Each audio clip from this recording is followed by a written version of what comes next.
to use a famous lockout kit. It's a balloon. We stick the wedge on top of the door right there.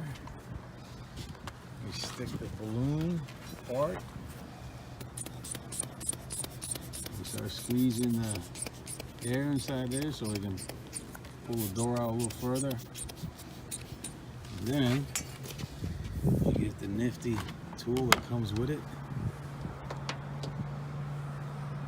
Because you got room now to go inside there.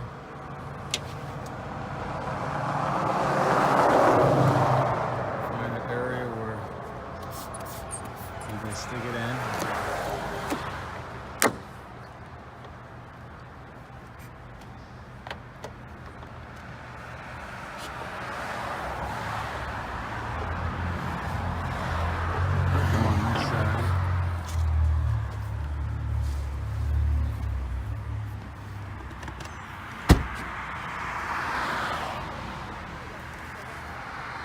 Okay, we're having just a little technical difficulty, but we're going through this side. So either you go through the top or go through the side. And I see my man pick the side.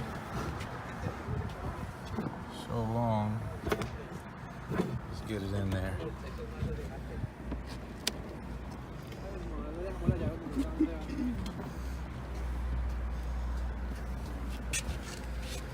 See how long this actually takes. We're going for the electric opener. And there we go. Bada bing, bada boom.